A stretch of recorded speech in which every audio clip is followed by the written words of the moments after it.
Solving the climate emergency. Is it too late? In the face of all the evidence, the average person in the street seems more interested in celebrity scandals. "I'd like a wake-up call," says the man in the cartoon. "Certainly, sir," comes the response. "The 7 hottest days on Earth in the last 100,000 years all happened in the last week." The 7 hottest days. Yes, the heatwave in the Mediterranean has made the news in the UK, and, to a lesser extent, the heatwave in the United States and the wildfires in Canada. Yet the UK news media has been more concerned about celebrity scandals than imminent climate collapse. Hello, I am Anthony Day with the Sustainable Futures Report for Thursday the 20th of July. I make no excuse for looking at the problem from a UK perspective, even though I know many listeners are spread across the world. I'm frequently told, mainly by people who refuse to believe that the climate emergency is real, that the UK accounts for less than 1% of global emissions, so whatever we do will have a negligible effect on the health of the planet, so why bother? But the UK still has a global reputation, and if we can't be bothered to take action, why should other countries do so? Of course, as major polluters, the United States and China are far bigger, accounting for some 44% between them. That leaves about 190 countries, most of them accounting for far less than 1%, but together responsible for 56% of the total. Everyone makes a difference and has a part to play. No country can claim a free ride, certainly not the UK. As a pioneer of industrialisation, this country has been polluting the atmosphere and the land and the sea for far longer than most. When asked why climate emergency did not feature in his 5 pledges, the UK Prime Minister said that this was not an issue among the people's priorities. Interesting that he claims to know what the people's priorities are when he hasn't fought an election on them. He went on to say how we could relax because Britain was a world leader in decarbonisation and climate action. This contradicts the recent report from the Climate Change Committee, which complained that since COP26, the government had lost its way and lost its international leadership of the climate issue. It listed multiple examples of where the government was failing to meet its objectives. It comes in a week when the government faced strong criticism for its 3rd National Adaptation Programme. Critics pointed out that the £5.2 billion investment in new flood and coastal defences had already been announced in 2020. Several other projects had also been previously announced, and most of the plans were very vague. This week, the Mediterranean region is suffering a dangerous heatwave. Dangerous because of the temperatures reached, and dangerous because of the persistent high temperatures over several days and nights. The Yale School of the Environment warns that Europe is warming faster than any other inhabited continent, with rising temperatures fueling increasingly severe heat waves, floods and wildfires, according to a new report from the World Meteorological Organization and the Copernicus Climate Change Service. I was reporting in the Sustainable Futures Report some 10 years ago the prediction that the Mediterranean region would become uninhabitable. I don't think anybody expected it to happen so quickly. And of course, this may be a blip, and next year may be back to normal. But it's on trend. In the United States, 1/3 of the nation's population has been warned of risks from heat waves. Graphs from the United States Environmental Protection Agency show a constant upward trend in the frequency, duration, and intensity of heat waves from the 1960s to the 2020s. It's always dangerous to confuse weather with climate, but global trends are clear. While we in the UK are outside the weather system which is causing this heat wave in the Mediterranean, and therefore we are enjoying a rather mediocre summer, it's easy to overlook the fact that heat waves in some areas and catastrophic floods in others can have consequences for us here. The UK imports over 50% of its food. It has to be grown somewhere.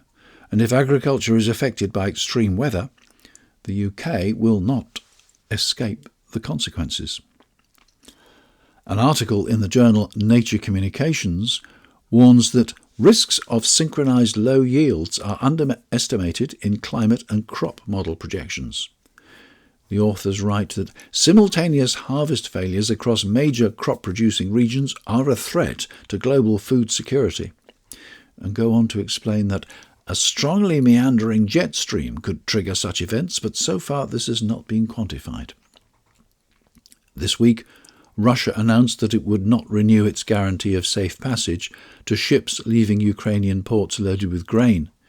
Ukraine, of course, is one of the world's biggest grain producers, and this will inevitably also have an effect on the global food supply.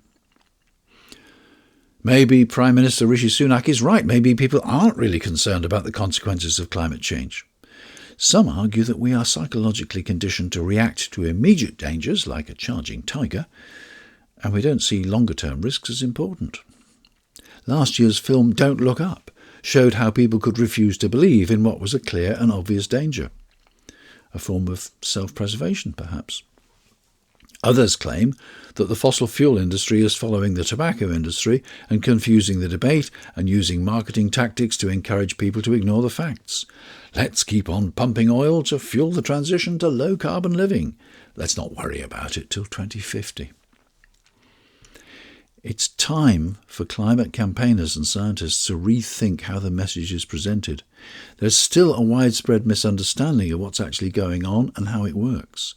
Many people are still confused by terms like 1.5 degrees centigrade, net zero 2050, and decarbonisation. Global warming sounds comfortable and cuddly with the promise of better summers. Chris Packham, who this week launched his series entitled Earth on BBC Two, says no to global warming and no to climate change. It's a climate crisis or climate emergency. And let's not talk about extinctions. They are exterminations, because it is human activity, regardless of consequences, that is driving some species out of existence. Just Stop Oil, which followed its activities at Wimbledon with an intervention at the BBC Proms, a high-profile festival of classical music, and by disrupting more London traffic by slow marching, were criticised on Breakfast TV. In an interview with Chris Packham, Richard Madeley complained about climate protests, but was branded hypocritical by viewers when he went on to talk about extreme weather in Sicily without making the connection. Our role has to be to make the climate message understandable and acceptable to all. We'll need to change society's expectations, and we need to do this urgently. And not only to make people favour new sources of energy like onshore wind and SMRs, small modular nuclear reactors. These things will take far too long. We need to work on the demand side, to encourage people to drive smaller cars and keep them longer, to insulate their homes, to fly less, and so on and so on. All things that can have an immediate effect. I'll come back to this in future episodes. An announcement came this week that Tata, the parent company of Jaguar Land Rover, will build a battery gigafactory in Somerset in the southwest of England. This is all part of the belief that the electric vehicle is the future, and as well that the car, personal transport, is the future. I personally doubt that, but that's another story, or a story for another time. We'll come back to EVs in a minute. The UK has an infrastructure problem. It's become increasingly clear over recent months that the nation's water and sewage treatment systems are not fit for purpose and require multi-billion-pound repair, refurbishment and expansion. Many hospitals and school buildings require urgent repairs, as well as existing roads. One of the problems is lack of skilled labour. I've mentioned HS2, the high-speed rail line from London to the north, before. The original plan was to create a high-speed link from London via Birmingham in the Midlands to Manchester in the northwest and Leeds in the central north. Little by little, the plan has been pulled back or postponed. Now we are left with a line which will run from London to Birmingham, but to save money it will not initially run to central London, but to a former goods depot on the outskirts. Despite this, it is a major use of skilled labour.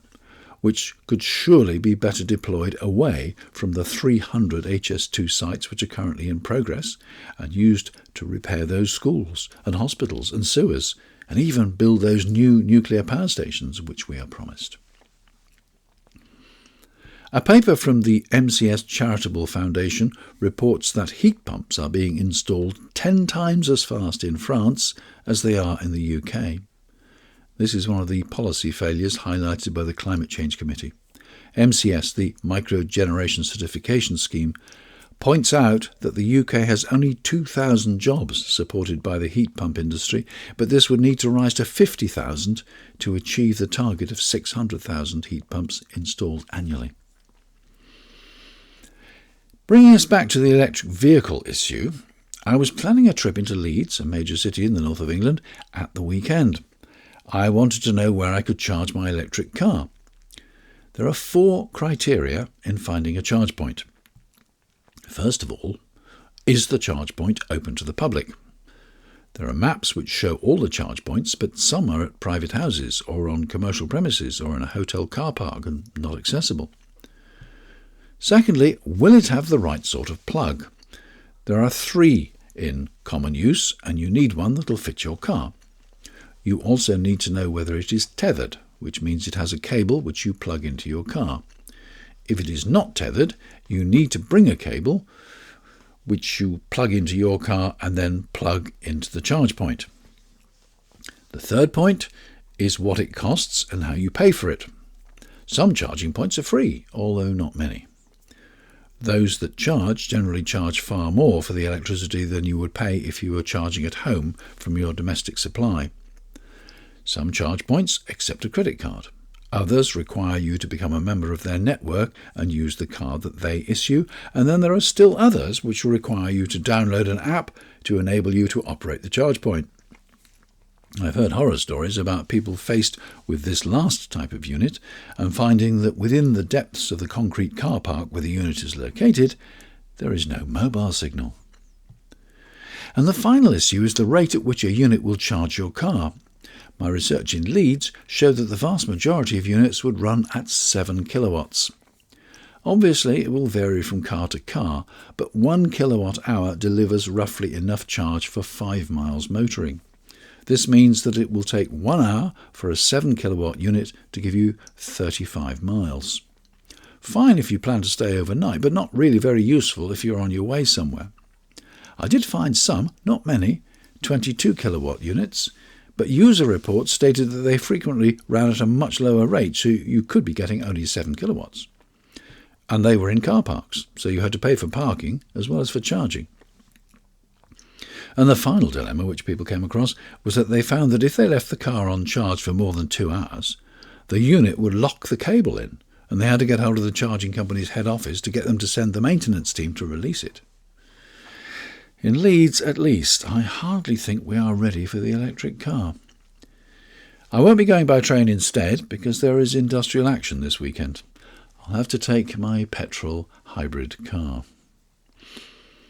And finally, more than 200 academics and politicians, led by Joseph Stiglitz, Professor of Economics at Columbia University and former Chief Economist at the World Bank, this week sent an open letter to the United Nations Secretary-General and the President of the World Bank, setting serious goals to combat inequality.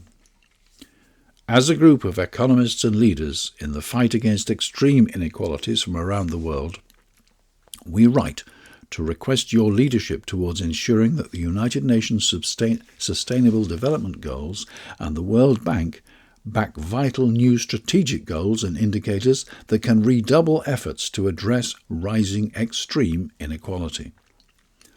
We are living through a time of extraordinarily high economic inequality. Extreme poverty and extreme wealth have risen sharply and simultaneously for the first time in 25 years. Between 2019 and 2020, global inequality grew more rapidly than at any time since World War II.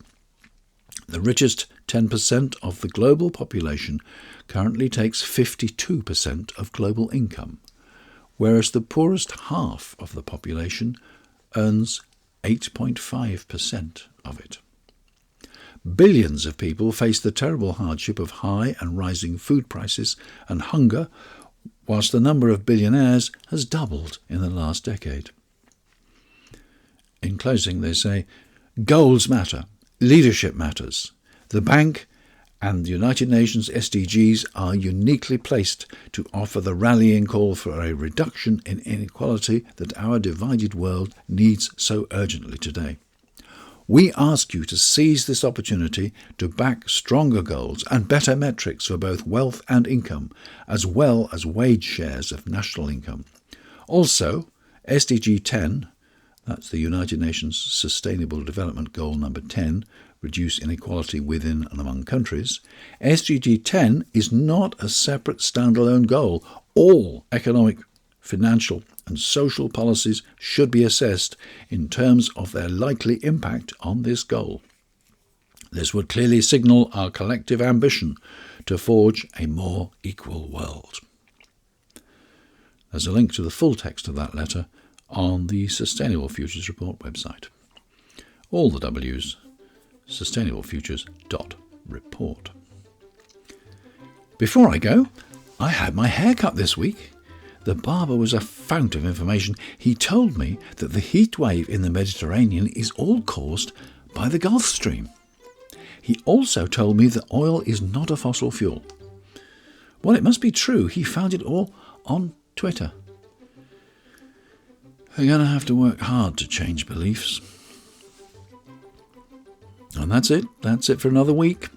And there will be another episode next week. After that, we'll be in August, and we'll see what happens. But for the moment, thank you for listening. Thank you for your support, especially if you are a patron. And thank you for your feedback and ideas. I'm Anthony Day. That was the Sustainable Futures Report. Until next time.